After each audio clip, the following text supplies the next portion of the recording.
Let there be light.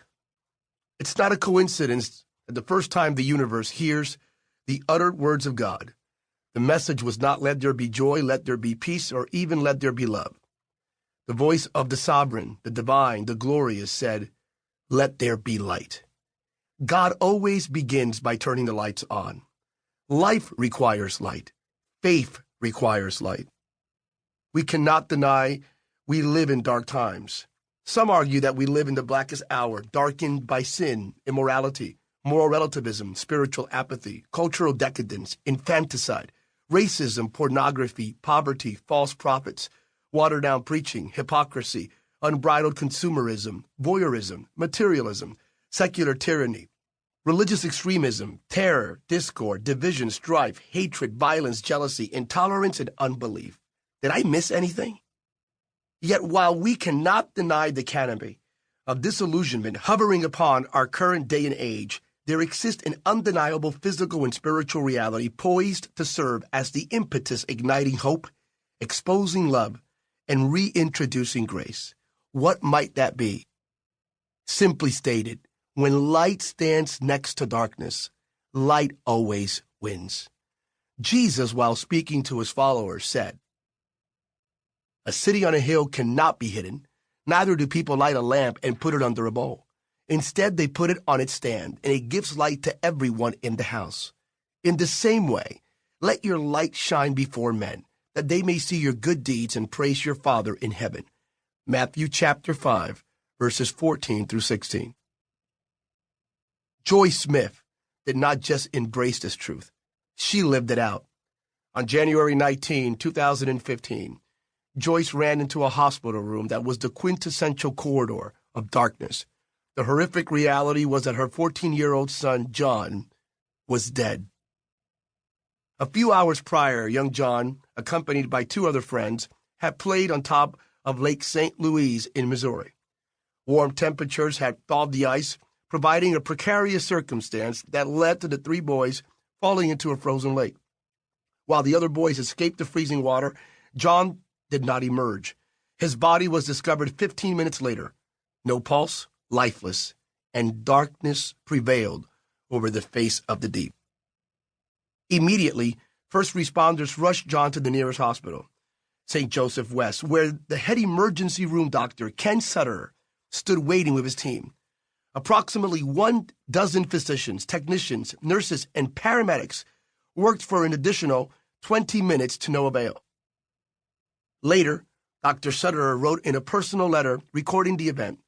The boy had remained pulseless for 40 minutes, plus transportation time, the better part of an hour.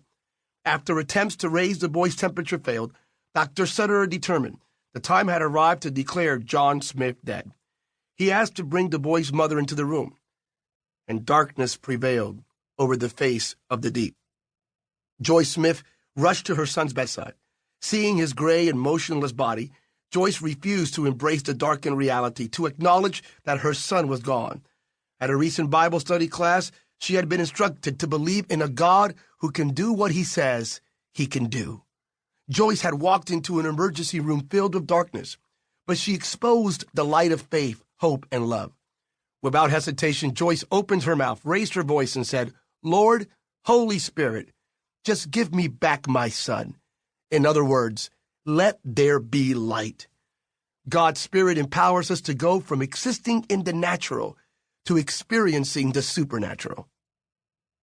Darkness was met with the brightness of faith, hope, and love.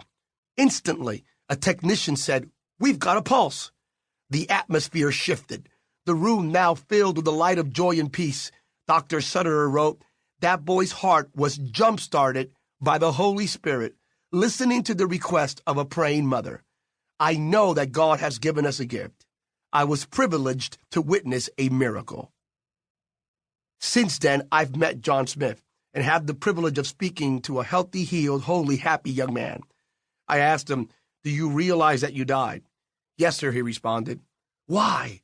Why did God give you back your life, I asked. Because God has a great purpose for me, John answered. What's John's purpose? Simply stated, I believe it's like your purpose and mine, to be light. We all go through trials, tribulations and tests, the egregious and extreme canopy of darkness, which is death itself, may not be what we have individually confronted. Nevertheless, we have all, without exception, confronted darkness, be it spiritual, physical, in relation to our finances, in our families, or in our thoughts. To a great degree, we are all survivors of moments and seasons of darkness. Yet here we still are. Why? For the same reason John Smith breathes today. God has a great purpose for you and me. This book serves that very purpose, to expose the light that God has deposited, equipping us with the necessary spiritual and intellectual tools, not to fail or just survive, but to thrive. This book will engage, empower, and enrich you to be light, to shine, to change your world. For we know for certain that a city on a hill cannot be hidden, and neither do people light a lamp and put it under a bowl. In other words, if you have the light, don't hide it. Let it shine. Our challenge is to remove the bowl of apathy, complacency, acquiescence, and fear, and once again lay claim to the lampstand of righteousness, so that we may shine before all people. I am compelled to ask, what or who is trying to hide your light? In your life, what is the name of the proverbial bowl? For we cannot deny that there exists a spiritual battle to turn off your light.